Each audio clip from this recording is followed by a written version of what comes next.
នេះគឺជាទូរស័ព្ទដែលមានតម្លៃ$100ស្ដើងមកជាមួយនឹងទំហំថ្មធំ6000 mAh មកមានមុខងារអាចទេឬក៏ផ្ញើសាររកគ្នាដោយមិនចាំបាច់ត្រូវការសេវាអ្វីដែលកាន់តែពិសេសគឺមានមុខងារ AI មួយដែលអាចឲ្យយើងដឹងនៅពេលដែលមានអ្នកណាគេម្នាក់ចង់ទេមកបន្លំឬក៏ចង់បោកឬក៏ចង់ scam យើងបានថែមទៀតផងអញ្ចឹងមួយនេះគឺ Nubia V80 Max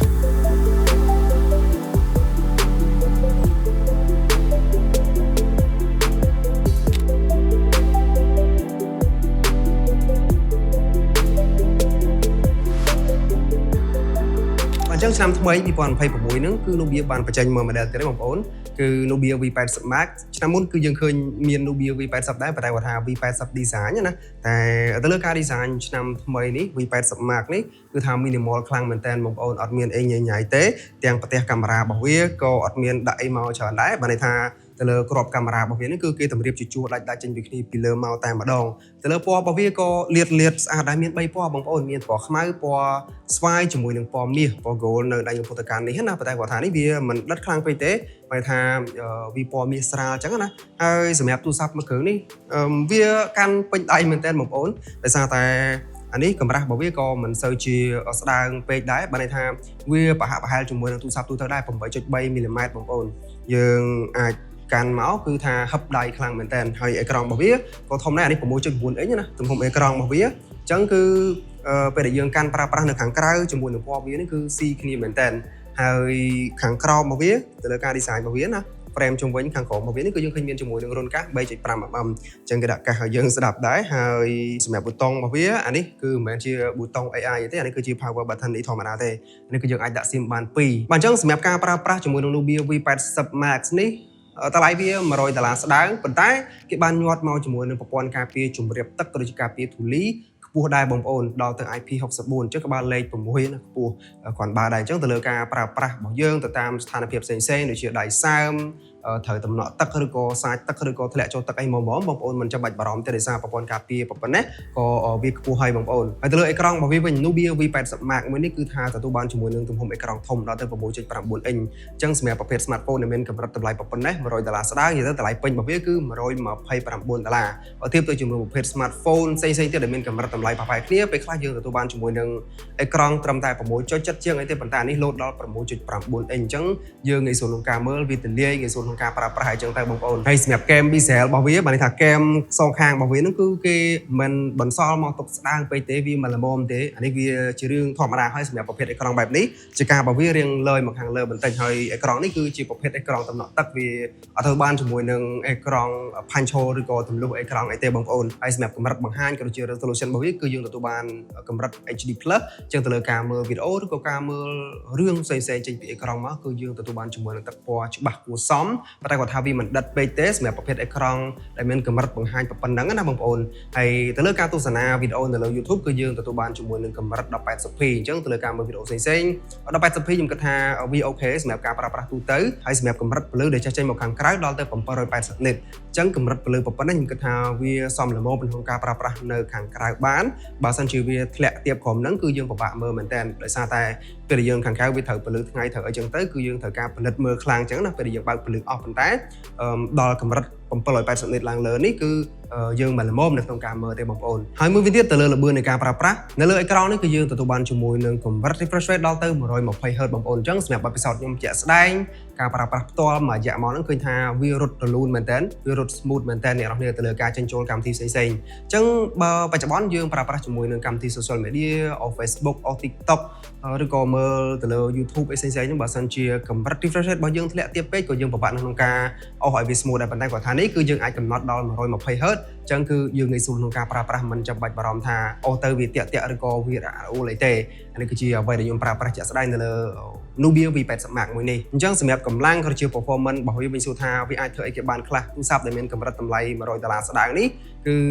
យើងប្រកាសជាគិតទៅដល់ការប្រើប្រាស់ប្រចាំថ្ងៃ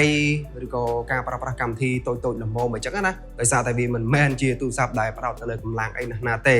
ចឹងសម្រាប់បទពិសោធន៍ខ្ញុំទៅលើការប្រើប្រាស់ហ្នឹងគឺថាវាអាចជួយទៅលើកិច្ចការងារខ្ញុំបានច្រើនដោយសារតែ software វាក៏ដំណើរការល្អអានេះគឺបំពាក់មកជាមួយនឹងប្រទេស chip Unisoc T72 Hardcode ហើយបំពាក់មកជាមួយនឹង RAM 8GB ដែលយើងអាចបូកបន្ថែមបាន 8GB ទៀតជាមួយនឹងទំហំ storage 128GB ទៅអានេះមានតែមួយ spec ទេបងប្អូនតម្លៃ$129ហ្នឹងណាអញ្ចឹងទៅលើការប្រើប្រាស់ទូទៅដូចជាប្រើបណ្ដាញសង្គមឬក៏ការថតរូបការថតវីដេអូមើល Facebook មើល YouTube មើល TikTok អីហ្នឹងគឺវារត់បានមួយអែមហើយអត់មានបញ្ហាអីទេដោយសារតែការ optimize ទៅលើ software របស់វាក៏វាអាច optimize បានល្អដែរបានន័យថារាល់ការចេញចូលទៅលើកម្មវិធីនីមួយៗហ្នឹងវាអត់មាន error ឬក៏វាអត់មាន load ចេញ load អីទេអញ្ចឹងអានេះគឺជាចំណុចល្អមួយដែលយើងអាចប្រើប្រាស់នៅលើ Nubia V80 Max មួយនេះប៉ុន្តែអ្វីដែលលើហ្នឹងគឺយើងឃើញមានជាមួយនឹងការបញ្ចូលនៅមុខងារ AI នៅក្នុងនេះគឺមាន AI មកកញ្ចប់តែម្ដងបងប្អូន Nubia AI ណាតែខ្ញុំតិចទៀតខ្ញុំនឹងប្រាប់បងប្អូនមួយថាតើមុខងារទាំងអស់ហ្នឹងគឺយើងអាចប្រើប្រាស់ទៅលើអីគេខ្លះប៉ុន្តែខ្ញុំចង់ប្រាប់បងប្អូនទៅលើមុខងារពិសេសមួយដែលគេបានញាត់បញ្ចូលទៅក្នុងទូរស័ព្ទដែលមានកម្រិតតម្លៃ$100ស្ដើងមួយនេះគឺគេហៅថា Nubia Link Free ដែលអនុញ្ញាតឲ្យយើងអ្នកប្រើប្រាស់ហ្នឹងធ្វើការតេឬក៏ធ្វើការផ្ញើសារទៅកាន់គ្នាដោយមិនចាំបាច់ត្រូវការសេវាអីទេអញ្ចឹងបានន័យថាវាល្អមែនតើសម្រាប់បងប្អូននៅតាមខេត្តនៅតាមបណ្ដាខេត្តឆ្ងាយៗដែលខ្សោយសេវាឬក៏ដាច់សេវាអីចឹងណាចឹងគឺយើងអាចប្រើប្រាស់ជាមួយមុខងារមួយហ្នឹងដើម្បីតាក់ទងរកគ្នាបានគឺល្អមែនតើសម្រាប់មុខងារមួយនេះហើយលើវិញទៀតគឺវាមានមកជាមួយមុខងារ Location Accuracy ដែលយើងអាចប្រើប្រាស់នៅក្នុងទូរស័ព្ទនឹងបានហើយចូលមុខងារមួយនេះគឺវាមានសមត្ថភាពនៅក្នុងការចាប់យកទីតាំងក៏ដូចជាវាអាចបញ្ជូនទីតាំងបានច្បាស់ល្អមែនតើទៅលើទិន្នន័យនៃទីតាំងរបស់យើងណាបងប្អូនជុំបើទោះបីជាយើងនៅកន្លែងដាច់ឆ្ងាយដាច់ស្រយាលឬក៏នៅតំបន់ណាដែលវាពិបាកក្នុងការចាប់យកចំណុចសម្គាល់នៃទីតាំងរបស់យើងឬក៏នៅក្នុងអាគារនៅអីក៏ដោយក៏មុខងារមួយនេះក៏វាអាចចាប់យកសញ្ញាសម្គាល់នៃទីតាំងរបស់យើងបានល្អដែរនឹងគឺវាល្អមែនទែនសម្រាប់បងប្អូនជាពិសេសអ្នកចូលចិត្តដើរលេងឬក៏អាសាផ្ញើទីតាំងទៅគ្នាអញ្ចឹងណាគឺងាយស្រួលនៅក្នុងការស្វែងរកហើយទៅលើ Nubia AI សម្រាប់មុខងារ AI គឺមកកញ្ចប់ហ្នឹងគឺខ្ញុំគិតថាវាច្រើនមែនតើហើយវាសឹងតែប្រហែលជាមួយនឹងប្រភេទ AI ដែលគេបានដាក់បញ្ចូលទៅក្នុងប្រភេទទូរស័ព្ទ mid range អីមួយចំនួនបាត់ទៅហើយបងប្អូនហើយយើងអាចប្រើប្រាស់ជាមួយនឹងមុខងារ AI ដើម្បី generate ទៅលើ wallpaper នៅក្នុងការបង្កើតជារូបតាំងនៅលើអេក្រង់ក៏បានយើងអាចប្រើជាមួយនឹងមុខងារ AI ទៅលើការ edit រូបភាពអីផ្សេងៗឬក៏យើងអាចប្រើជាមួយនឹងមុខងារ AI circle to search ដើម្បីស្វែងរក product ឬក៏ស្វែងរករបស់អីមួយដែលយើងចង់រកនៅលើអ៊ីនធឺណិតគឺងាយស្រួលតាមរយៈការគូសនៅលើអេក្រង់ហ្នឹងហើយមានមុខងារ AI ផ្សេងៗជាច្រើនទៀតដែលបងប្អូនអាចមើលនៅលើអេក្រង់ហ្នឹងបានអញ្ចឹងខ្ញុំគិតថាគេបានដាក់បញ្ចូលមកនេះគឺច្រើនមែនតើហើយបងប្អូនហើយមួយវិញទៀតទៅលើទំហំថ្មរបស់វាគឺដល់ទៅ6000 mAh ម៉ោងអញ្ចឹង6000ខ្ញុំគិតថាវាធំអីគឺវាអាចជួយឲ្យយើងប្រើប្រាស់បានយូរសម្រាប់ខ្ញុំផ្ទាល់ទៅលើការប្រើប្រាស់ប្រចាំថ្ងៃខ្ញុំអាចប្រើបានដល់ទៅ2ថ្ងៃណាបងប្អូនអានេះទៅលើកិច្ចការងារមួយចំនួនដែលខ្ញុំប្រើប្រាស់ជាការមើលបណ្ដាញសង្គមហើយដូចតែបងប្អូនដែរទេនេះគឺខ្ញុំមិនតេស្តបានន័យថាមិនមែនដាក់វាតេស្តប្រើចុចជាប់រហូតទេយើងអាចប្រើប្រាស់ទៅតាមសកម្មភាពដែលយើងប្រើប្រាស់ទូទៅ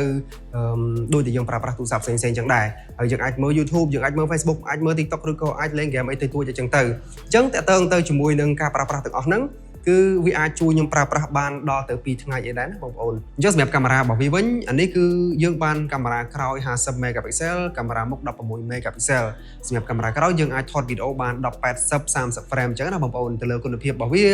ទៅតាមបទពិសោធន៍ដែលខ្ញុំប្រើប្រាស់មួយរយៈកន្លងមកហ្នឹងឃើញថាវាអាចទទួលយកបានល្មមនៅក្នុងការប្រើប្រាស់អញ្ចឹងទៅវាមានចំណុចខ្លះដែលនៅស្ទើរវាមានចំណុចខ្លះដែលវាធ្វើបានល្អប្រសើរអញ្ចឹងណាបងប្អូនប៉ុន្តែគាត់ថាតើតើទៅជាមួយនឹងពណ៌តើតើទៅជាមួយនឹង color វាដែលបញ្ជូនមកហ្នឹងពេលខ្លះបើសិនជាយើងថតមករៀងកង់ជាមួយនឹងពន្លឺតិចគឺវាអាចធ្វើឲ្យរូបរបស់យើងរាងខ្មៅទៅប៉ុន្តែតើទៅមួយការថតទៅលើទេសភាពឬក៏ការថតមនុស្សទៅលើប្លង់ណាដែលមានពន្លឺគ្រប់គ្រាន់អានឹងគឺវាអាចបញ្ជូន